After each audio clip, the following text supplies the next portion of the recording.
आज हम जानेंगे कि कोई भी नेशन जो है वो किन दो प्रमुख आइडियोलॉजीज़ पर चलता है या किन दो आइडियोलॉजीज़ पर डिफरेंशिएट करता है अपने आप को। ठीक है, तो दो प्रमुख आइडियोलॉजीज़ रहती हैं कोई भी नेशन की। एक है राइट विंग और एक है लेफ्ट विंग, जैसा कि बहुत से लोग आप जानते होंगे। लेकिन अब हम जानते हैं कि इन्हें हिंदी में क्या कहा जाता है। तो हिंदी में जो राइट विंगर्स हैं उन्हें दक्षिणपंथी विचारधारा कहा जाता है और जो लेफ्ट विंगर्स हैं उन्हें वामपंथी कहा जाता है। ठीक है, अब दक्षिणपंथी विचारधारा में क्या क्या चीज़ें आती हैं। तो जो दक्षिणपंथी विचारधारा है उसमें प्रमुख तीन चीज़ें रहती हैं। पहली है कंजर्वेटिव। कंजर्वेटिव मतलब कि रूढ़िवादी, जो व्यवस्थाएं पहले से बनी हुई हैं उन्हें ही चलने देना चाहिए, ये इनका मानना रहता है।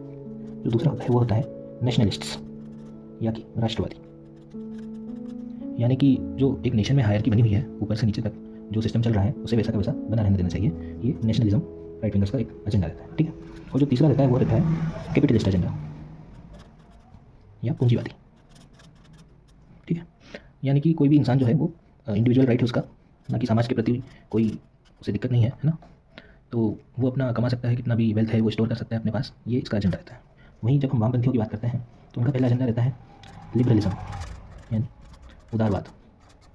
उदारवाद मतलब कि नई सोच जो है उसको बढ़ावा देते हैं, चेंजेस होना चाहिए, जो सत्ता है वो नहीं रहना चाहिए, जो एक नए विचार है उन्हें प्रमोट करती हैं, है ना। सेकंड जो है वो है सोशलिज्म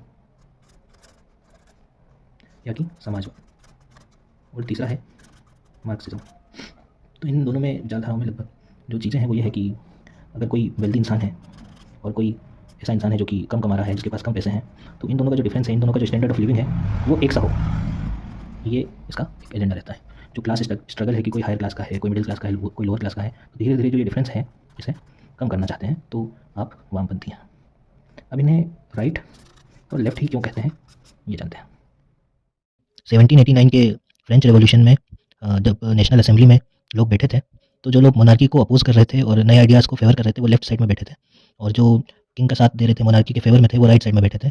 तो उसी के कारण वहीं से ये शब्द जो है राइट विंग और लेफ्ट विंग ईजाद हुए हैं और अब तक प्रचलित है।